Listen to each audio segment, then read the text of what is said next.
हमलावर थी भारतीय जनता पार्टी पे कि राम मंदिर क्यों नहीं बन रहा है, क्यों राम मंदिर बनने में लेट है, कौन लोग हैं जो हस्तक्षेप कर रहे हैं। आज राम मंदिर का शिलान्यास का मौका है।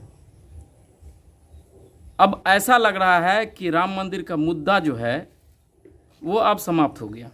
बिहार की राजनीति पे कितना असर पड़ेगा?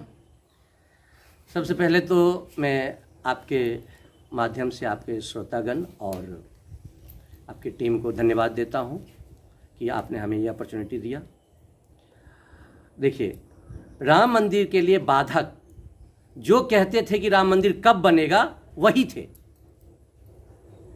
हमारे प्रधानमंत्री जी ने जब अपने संबोधन में कहा था कि कांग्रेस अपने वकीलों को हटा दे और इस प्रोसेसिंग को, जो न्यायालय की प्रोसेसिंग है, उसको चलने दे और सब इसको निदान तक पहुंचने दे, रिजल्ट तक पहुंचने दे, तभी संभव है। तो अब मेन मुद्दा ये है कि जो बोल रहे थे राम मंदिर कब बनेगा वही बाधक थे। जब वो थोड़ा सा नॉर्मल हुआ और प्रोसेस कंप्लीट हुआ तो जुडिशियरी ने रिजल्ट दे दिया और रिजल्ट आप लोगों के सामने है। चलिए, बहुत बड़ा मुद्दा था आपका जय श्री राम, जय सिया राम, 3 तलाक। ये बात सत्य है कि 3 तलाक का मुद्दा भी बहुत गरमाया था लोकसभा में। लेकिन अब बिहार विधानसभा चुनाव है और ऐसे में बिहार की जो राजनीति है, बिहार की जनता बहुत भोली भाली है। इसे जो है लॉलीपॉप दे करके लगातार जो है छल किया जाता है। बिहार में और मिथिलांचल में बाढ़ एक अभिशाप है। कहा जा रहा है अभी एनडीए की सरकार है, एनडीए की सरकार केंद्र में भी है, राज्य में भी है। कहा जाता है सड़कों का जाल है, लेकिन बाढ़ के बाद पूरा ध्वस्त हो जाता है। आप एक विधानसभा पे सवाल उठा रहे हैं सरकार। आप बिहार का चर्चा कीजिए। पूरे बिहार में बाढ़ से जो लोग मर रहे हैं, आखिर बाढ़ का सही निदान क्यों नहीं हो पा रहा है जबकि आपकी सरकार है? सबसे पहले तो आपने जो बोला कि बाढ़ की समस्या, 15 साल हमारे लालू जी ने बाढ़ को जो स्थिति बनाई थी, वो कम से कम उसके बाद ये बांध सब तो बने। वही सबका परिणाम है ये कि जितने क्षेत्र में ये मेंटेनेंस पे ध्यान नहीं देते हैं उतने क्षेत्र में ये बाढ़ की समस्या आती है और वो बाढ़ की समस्या को झेलना पड़ता है जनता को। चलिए, ये तो अलीनगर विधानसभा का आप सवाल उठा रहे हैं, लेकिन दरभंगा का हाल देख लीजिए, बेनीपुर का हाल देख लीजिए। दरभंगा में आप देखिए, ये जो दरभंगा और बेनीपुर की बात आज कर रहे हो, ये नेचुरल क्लाइमेटीज के वजह से हुआ है। हैवी बारिश हुई थी।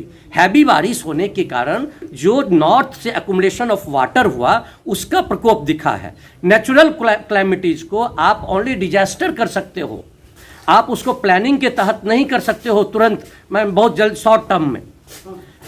देश के प्रधानमंत्री कहते हैं सबका साथ सबका विकास। कहाँ है बिहार में विकास? कहाँ है बिहार में सबका साथ? बिहार में 15 साल का विकास चारा घोटाला में चला गया। उसके बाद ये पीठ पीछे हर हमेशा अवस्थिर करते रहे सरकार को। सरकार जब अस्थिर होता है तब तो प्रॉब्लम होता ही है। रहा दूसरी बात, देखिए पिछला प्रथम जो 2006 का प्लानिंग था, 2006 में कितना काम हुआ था। यदि वही काम होता रहता, यदि ये लोग तोड़ते नहीं तो फिर वो तो काम कंटिन्यू था। तो बीच में तो इन्होंने तोड़ दिया,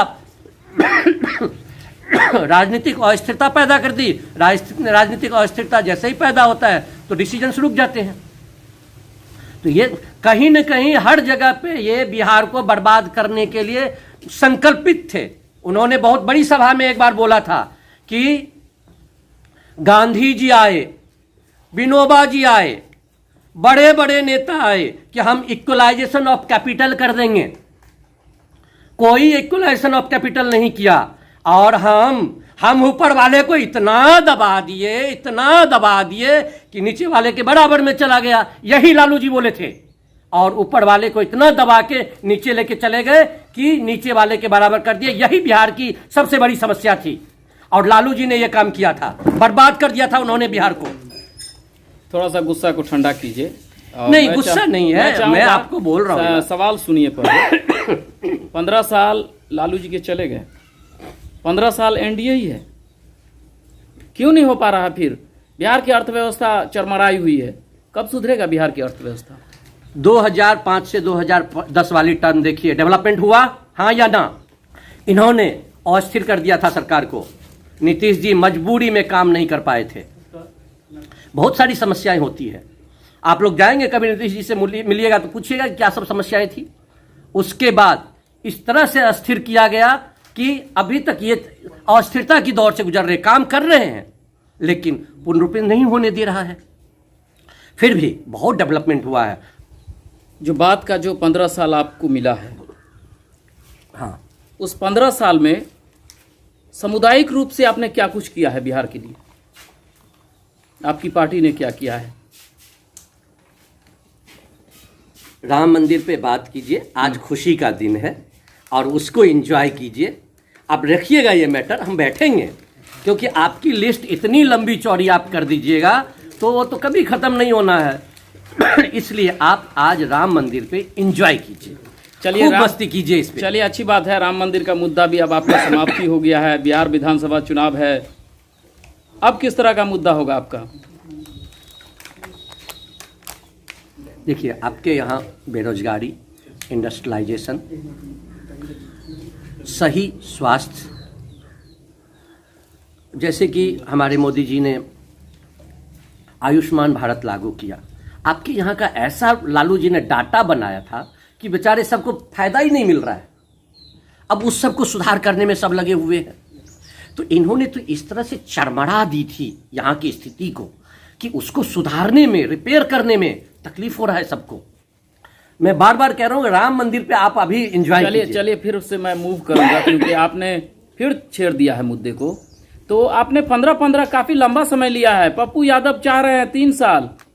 3 साल में वो बिहार को बोल रहे हैं कि मैं बदल दूंगा।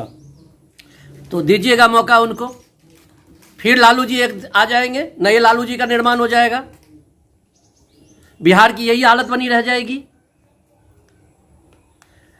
भाजपा जहां काम कर रही है वहां काम कर रही है, दिखावटी नहीं है।